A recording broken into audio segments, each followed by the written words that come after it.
Halo semuanya, kenalin aku Zebarisa Safiani dan rekan aku Kevin Ferrari. Jadi hari ini kita lagi ada di Visiput Mall, yang dimana hari ini kita mau ngapain nih, Bin? Nah, kami akan men-challenge anggota-anggota dari salah satu UKM yang ada di Visiput Mall, yakni LDK. Nah, penasaran gak sih kita bakal tanyain apa aja? Yuk, ikutin kegiatan kita. Yuk.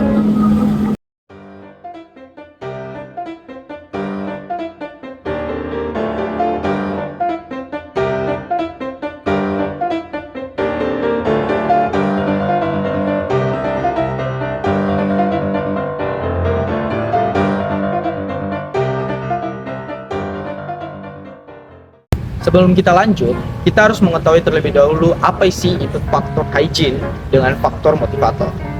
Yang pertama, faktor hygiene. Faktor hygiene adalah suatu elemen pekerjaan yang apabila tidak terpenuhi akan menimbulkan ketidakpuasan. Namun pemenuhannya tidak serta-merta meningkatkan motivasi untuk bekerja lebih baik. Contohnya apa? Contohnya seperti gaji dan tunjangan, kebijakan perusahaan, kondisi kerja yang aman, nyaman, dan memadai, serta hubungan atau bonding antara atasan dan rekan kerja. Sementara itu, faktor motivator adalah elemen-elemen yang jika ada akan mendorong karyawan untuk bekerja lebih keras dan merasa puas. Contohnya, seperti prestasi, pengakuan seperti pemberian apresiasi atas kontribusi dan hasil kerja yang baik, serta tanggung jawab yang dimana mendorong anggota untuk lebih serius mengemban tugas yang diberikan. Halo Bang, ya boleh kenalan, namanya siapa? Andi. Ya, saya Kevin Ferrari, mahasiswa Prodi Administrasi Publik kelas A angkatan 2024. Nah, abangnya ini kan dari UKM LDK nih. Nah, kira-kira abang bersedia nggak buat saya tanya-tanyain? Nanti saya kasih uang 100.000 kalau abang bersedia. Boleh. Oke, ikut saya ya. Perkenalkan, saya Andi Ahmad, selaku Ketua Umum dari UKM LDK. Selama menjabat itu melihat bahwasanya anggota itu kadang merasa tidak dilibatkan dan juga mereka akhirnya merasa eksistensinya atau keberadaannya itu tidak diakui di lembaga, sehingga hal-hal tersebut yang membuat semangat mereka itu turun. Karena semangat udah turun, itu bakal berpotensi mereka itu nggak aktif di kegiatan yang tentunya dilaksanakan oleh lembaga saya.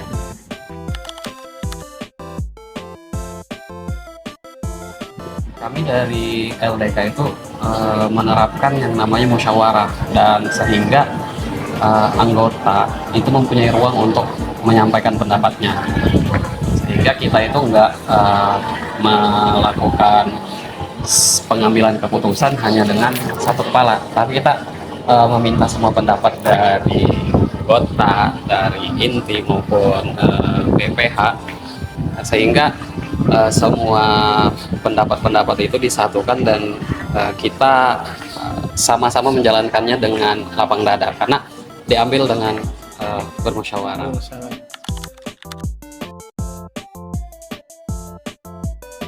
Tadi bisa diciptakan dengan adanya komunikasi yang baik antar inti dan juga bawahan. Dan kami selain daripada melaksanakan diskusi di rapat resmi, kami seringkali itu melaksanakan nongkrong. Itu kami kadang melakukan kajian-kajian kecil, kadang juga kami hanya sekedar nongkrong. Nah, nongkrong itu yang buat kita itu tahu apa yang dirasakan oleh kader. Seringkali kegiatan-kegiatan organisasi itu, khususnya di LDK, itu bertabrakan dengan jam-jam kuliahnya mereka, sehingga di LDK itu kalau rapat kami batasi malam, paling maksimal itu sampai jam 9 malam. Dan waktu-waktunya juga kami ada kegiatan yang namanya ajan ya. Ajan itu kami jadwalkan untuk anggota-anggota LDK untuk ajan. Kami mintai jadwal mereka, dan kami cari nih waktu ini mahasiswa ini dari kelas ini kosongnya jam segini. Nah, itu yang kita masukkan di kegiatan ajan yang kosong-kosongnya, sehingga kita bisa meminimalisir yang namanya tabrakan waktu. Dan kalaupun nanti sudah dijadwal begitu tapi tetap tabrakan, tentu saling backup. Solusinya saling backup dan inisiatif atas ini sih, kepemilikan terhadap LDK. Kalau kita sudah merasa memiliki hubungan di LDK tersebut, maka kita akan mengusahakan agar selalu bisa menyempatkan waktu untuk hadir di LDK.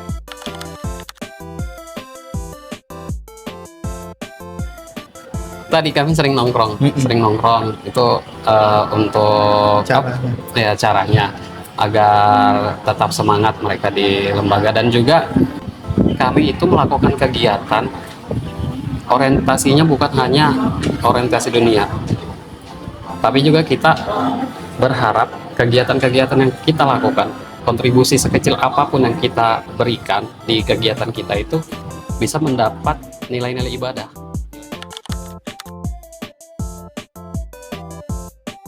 Mengapresiasi dengan cara kami post di sosial media LDK, bentuk apresiasi, kita tampilkan wajah mereka, kita publish prestasi mereka, seperti itu.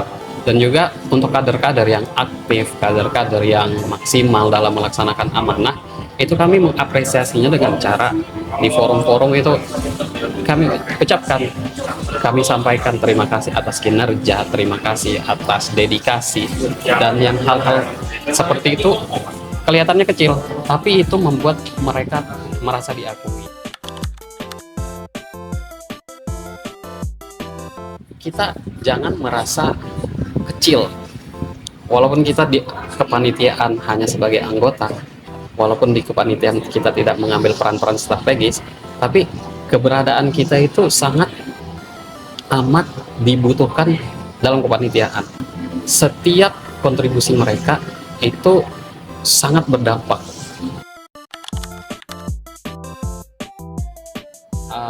Peluang paling besar, kesempatan paling besar untuk membuat kader itu bisa mengupgrade skillnya adalah dengan melibatkan mereka di kepanitiaan, melibatkan mereka di setiap agenda yang dilaksanakan oleh organisasi.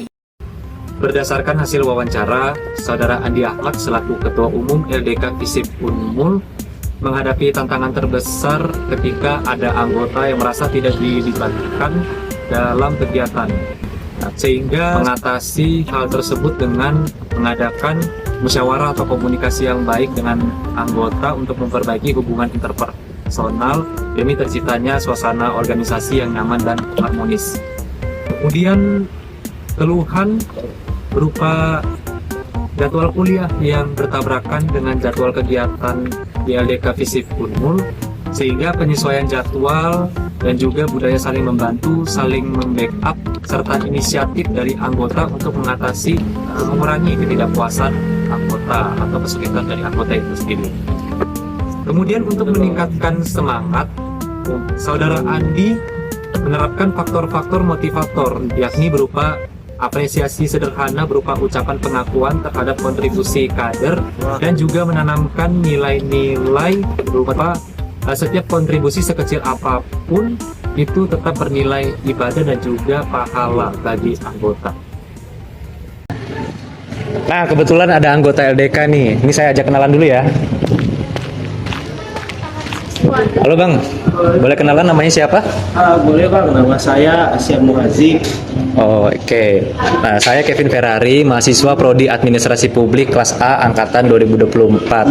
Nah, abangnya ini kan salah satu anggota dari LDK nih. Kira-kira boleh nggak? Ya, karena saya lihat dari seragamnya. Kira-kira abang bersedia nggak buat ditanya-tanyain? Nanti saya kasih uang 100.000 loh. Oke, Ya, boleh? boleh. Oke, ikut saya ya. Sebelum memperkenalkan, nama saya Asyam Muhazib. Departemen saya itu dari KPSDM.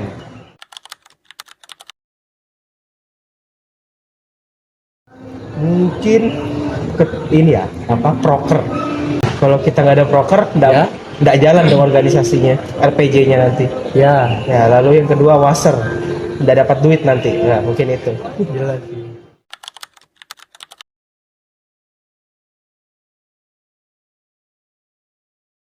hubungan sesama anggota itu mungkin lumayan baik, tapi sayangnya memang karena awalnya bahkan sampai sekarang akhir kepengurusan ya, anggota LDK yang aktif itu ya mungkin itu aja, jadi kita tuh akrab sama yang itu aja. Kalau ditanya sama pimpinan atau BPH yang lain ya insya Allah lumayan akrab, selain sama yang akhwat karena memang kami beda terpisah ya ibaratnya dari LDK sendiri gitu.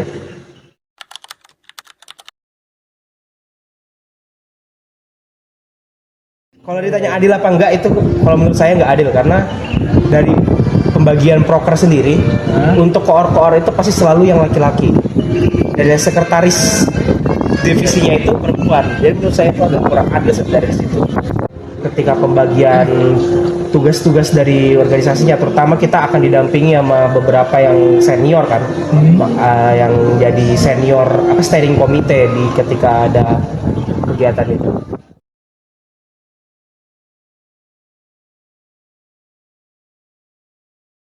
Yaitu ketika kita jadi anggota delegasi KPMF, kami tuh merasa sebagai delegasi dari LDK tuh benar-benar tidak dibersamai, terutama oleh BPH, bahkan makanan pun kami harus cari sendiri. Jadi itu yang menurut saya benar-benar bikin saya kecewa gitu tentang LDK.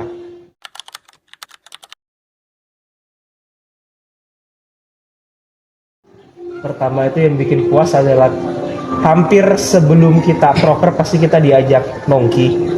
Jadi kita disuruh keluh kesah dulu ya, curhat dulu ada masalah apa, baru kita mencari masalah bersama, baru habis itu ya proker.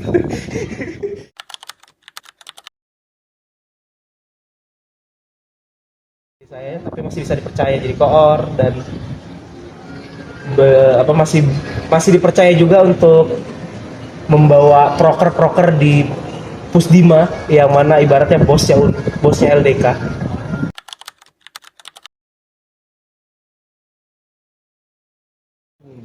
Selama gabung LDK ini apa yang saya dapatkan lumayan banyak. Yang pasti jelas tadi pengalaman.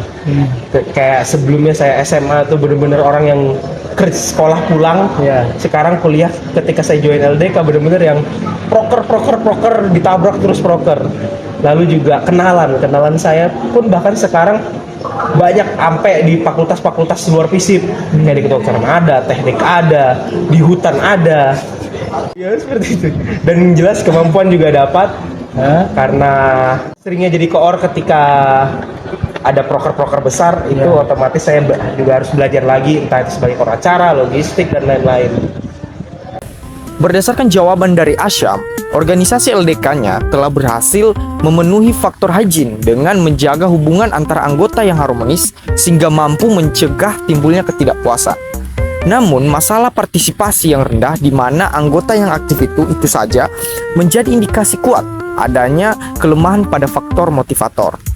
Hal ini menunjukkan bahwa meskipun organisasi mampu menciptakan lingkungan yang nyaman, organisasi tersebut tampaknya belum efektif dalam memberi pendorong kepuasan sesungguhnya seperti pengakuan, tanggung jawab, atau tantangan dalam tugas-tugas yang dapat membangkitkan semangat dan kontributif aktif dari seluruh anggotanya. Meski demikian, itu adalah bentuk evaluasi dari apa yang terjadi di internal, bahwa sejauh ini LDK telah optimis memenuhi aspek hygiene dan motivator dalam internal organisasi LDK menurut Asyam. Halo, kakaknya lagi sibuk gak ya? Iya. Oke, boleh perkenalkan nama sama dari mana kakaknya? Saya Yanda Yunus dari Prodi Pembangunan Sosial Angkatan 2024. Oke, kalau boleh tahu kakaknya anggota LDK bukan? Ya betul, dari kewirausahaan. Oke, jadi gini kak, hari ini aku bakal kasih challenge ke kakaknya. Kalau kakaknya mau ditanya-tanyain soal LDK, aku bakal kasih kakaknya 100.000. Jadi gimana, kakaknya mau apa enggak? Ayo ready. Oke, kalau gitu, ayo kak ikutin aku. Bersama Yanda Yunus ya? Iya betul. Kalau di dalam organisasi, kalau dari pribadiku ya, kalau proker tetap berjalan lah. Cuma kalau yang pengadaran ini ya bagaimana ya, kalau kita bilangnya kurangnya SDM, ada juga kekurangan anggota dan sebagaimana. Kalau kayak urusan kepuas atau enggak, ya kalian yang pengen tahunya lagi, ya saya bilang tergantung kalian. Kalau kalian merasa nyaman ya enggak, ya sudah. Udah mau, nggak usah dijadiin lagi, puas sudah ada apa-apa. Itu hak. Kalau ada salah satu teman kita tuh kita kerjakan, jangan ada yang menghilang gitu saja. Kalau misalkan anggotamu tak ada hadir atau tidak bersamai, kalian harus konfirmasi. Itu aja, konfirmasi paling penting. Kalau antar kelompokmu, kamu harus hubungkan dulu apa yang kamu kerjakan, apa yang kamu punya ide kan. Jangan sampai proker ini tidak berjalan sesuai apa yang visi misinya dijalankan oleh orang-orang ini. Banyak menjauhi saya, ya selalu kompak lah, jangan satu-satu sama lain. Kayak pengaruhnya ya udah dapat dorongan, udah dapat bisa relasi sama teman, dan juga saya juga rugi, saya juga rasanya ini, saya minder dong, minder begini. Yang pertama, kalian komitmen. Kedua, kamu tetap konfirmasi. Yang ketiga, jujur, jujur penting. Dulu di sekolah kalau swimming belajarnya sedikit, tapi sekarang ke kuliah lebih jauh skill. Banyak hal pun yang saya bisa dapat di ilmu bermanfaat buat kita semua. Jangan sampai ilmu bermanfaat hilang begitu saja, tidak dipakai. Sekarang kita analisis terkait faktor higienis. Faktor higienis ini jika tidak ada maka ketidakpuasan itu akan terjadi. Yanda Yunus ini pernah merasakan sebuah kekecewaan. Bahkan masih merasa kecewa ketika dia itu merasa dijauhi, dikucilkan oleh teman-temannya di bagian kaderisasi. Sesuai dengan teori bahwa hubungan antar anggota yang buruk akan mempengaruhi sebuah kepuasan. Yanda Yunus ini merasa bahwa hubungan di LDK pada saat program kerja terkadang SDM-nya tuh hilang-hilangan. Jadi kurangnya SDM ini membuat Yanda Yunus harus bekerja sendirinya. Motivator ini merupakan faktor yang memberi peluang untuk mendorong anggota agar selalu bersemangat. Yanda Yunus merasa bahwa dirinya berkembang khususnya pada saat public speaking. Karena ini dia bersemangat dan menjaga loyalitasnya kepada sebuah organisasi. Bagi Yanda Yunus, sebuah organisasi itu butuh yang namanya komitmen, komunikasi atau konfirmasi, dan kejujuran. Halo kakak mukanya anak organisasi banget sih. Kalau boleh tahu kakaknya anak organisasi bukan? Ya, anak organisasi kok. Oke kak, kalau gitu boleh tahu nggak namanya kakak siapa, terus dari prodi mana? Oke, nama saya Haryanto dari Prodi Ilkom. Oke, spill dong kak, dari organisasi mana? Dari LDK. Wah pas banget nih dari LDK. Kalau gitu kakaknya siap gak ya buat aku tanya-tanyain? Nanti aku kasih 100.000. Wah, boleh banget dong. Oke, kalau gitu ayo kak ikut aku. Oke, ayo. Perkenalkan, nama saya Ivan Maulana, saya dari Administrasi Publik Angkatan 2024. Kali ini saya akan mewawancarai seorang anggota dari UKM LDK. Bisa perkenalkan Bang, namanya siapa? Oke, sebelumnya perkenalkan nama saya Haryanto, biasa dipanggil Ari. Di LDK, alhamdulillah saya diamanakan di bagian Departemen Share Media.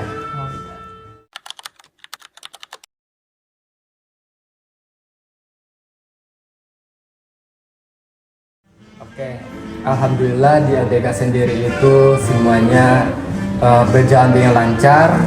Untuk proker-prokernya juga sesuai dengan apa yang saya inginkan. Jadi dengan diadakannya LDK ini, saya lebih ingin berusaha lagi, ingin mengatur manajemen waktu juga.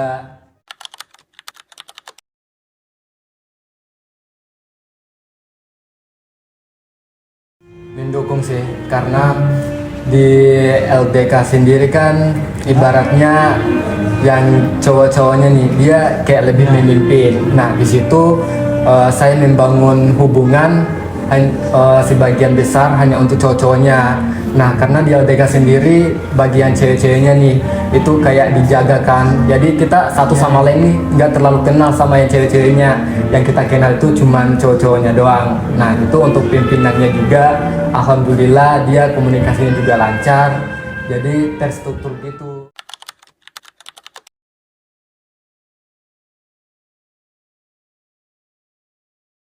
Alhamdulillah sudah adil. Nah, di LDK sendiri itu alhamdulillah prokernya kita sanggup juga, nggak terlalu berat. Kemudian jika ingin ikut kepanitiaan, yang mau-mau aja, nggak dipaksakan. Seperti itu.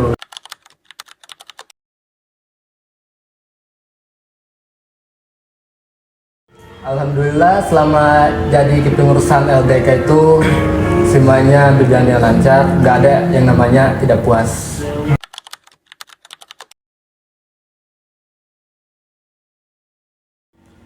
Di situ kan sebelumnya kita kayak berjanji kan, yang dimana kita udah diamanahkan nih untuk menjalani kepanitiaan.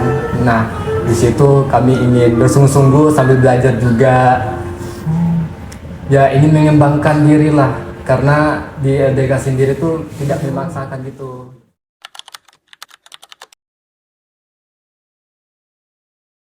Tiba-tiba disuruh jadi kepala divisi, nah itu sangat menantang lah bagi saya, karena kita nggak ada persiapan, tiba-tiba dihubungi sama ketua umum, kamu wakilkan dulu ini soalnya yang sebelumnya itu dia lagi ngurus keperluan lain. Nah itu bagi saya sangat menantang, tapi alhamdulillah bisa juga ditangani ya.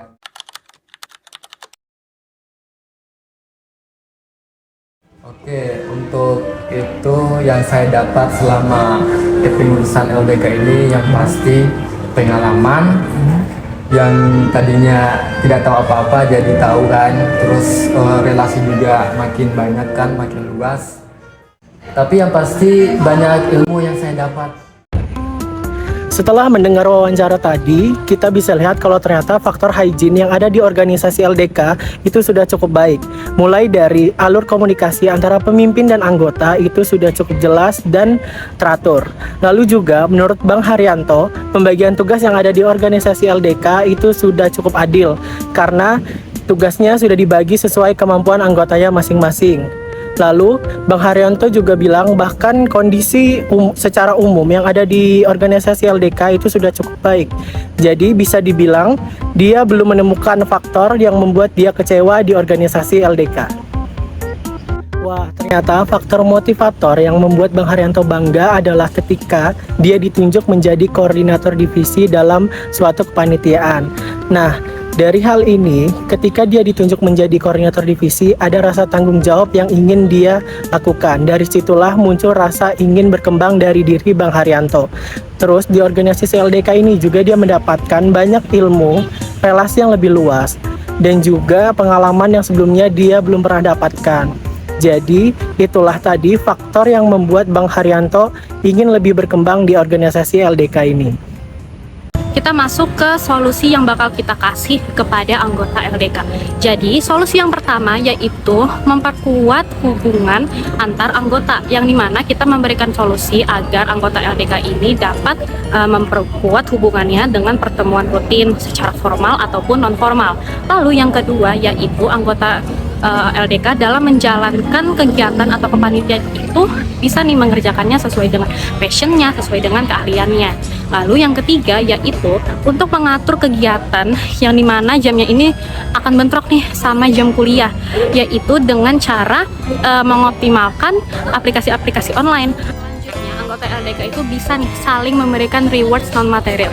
Selain itu, anggota LDK juga harus melakukan rotasi kepanitiaan agar semua anggota itu terlibat aktif. Lalu yang terakhir yaitu anggota LDK dapat melakukan program pengembangan diri dan juga meningkatkan faktor-faktor motivator lainnya. Oh my god, itu ada Reza. Hai Reza. Ada Jema guys. Iya guys, kita ketemu di sini. Oke, sekarang kita mau kemana nih, Ja? Oh, dia ternyata pergi. Aku sendiri. Oke deh, kalau gitu aku sendiri aja ke sini. Banyak daun-daun. Oke, sekarang nih aku bakal lanjutin kesimpulan dari materi yang telah kita semua paparkan. Jadi kesimpulan yang kita dapat yaitu narasumber dari anggota LDK berpendapat bahwa faktor Hijin di dalam organisasi ini sudah berjalan dengan optimal. Namun ada juga beberapa anggota yang berpendapat bahwa faktor Hijin ini masih belum berjalan dengan optimal. Contohnya seperti hubungan antar anggota dan juga keterbatasan sumber daya, di mana hal ini itu menyebabkan adanya ketidakpuasan kerja dan juga semangat yang turun. Hal ini bisa kita indikasikan bahwa sebenarnya faktor Hijin di dalam organisasi LDK ini itu sudah berjalan, namun masih ada beberapa bagian ataupun area yang perlu dievaluasi dan juga diperbaiki ke depannya. Namun semua narasumber berpendapat sama bahwa faktor motivator merupakan kunci utama dalam keberhasilan organisasi LDK, seperti penghargaan, kepercayaan diri, dan juga pengakuan. Namun sayangnya di dalam organisasi LDK ini juga masih ada beberapa anggota yang belum aktif. Jadi yang aktif itu hanya beberapa anggota saja, yang dimana artinya komponen dari faktor motivator ini juga masih belum berjalan optimal di dalam organisasi LDK. Namun bagaimanapun organisasi LDK ini sudah mengusahakan untuk memenuhi faktor Hijin dan juga faktor motivator. Dalam proses pembuatan video ini, kelompok kami banyak belajar kerjasama, komunikasi, dan manajemen waktu. Tantangan utama adalah menyatukan semua jadwal anggota, menentukan narasumber, serta menghadapi kendala teknis saat editing. Meskipun begitu, tantangan ini merupakan suatu motivasi bagi kami untuk terus saling mendukung. Kami menyadari betapa pentingnya komunikasi yang efektif, pembagian tugas yang jelas supaya tujuan kami yang kami harapkan dapat tercapai. Kedepan kami akan memperbaiki manajemen waktu kami dan memperbaiki kualitas teknis video kami. Tugas ini dengan kami pengalaman berharga, apa arti dari kerjasama dan juga motivasi yang tumbuh dari dukungan tim. Kami mengucapkan terima kasih sebesar-besarnya kepada Ibu Pipit Afrianti Ester SOS MSI selaku dosen pengampu mata kuliah perilaku organisasi yang telah memberikan tugas video ini. Melalui tugas ini, kami tidak hanya mempelajari materi secara mendalam, tetapi kami juga mendapatkan pengalaman berharga seperti kerjasama, komunikasi, dan juga mengatur waktu. Maka dari itu, tugas ini menjadi sarana yang menyenangkan untuk kita semua.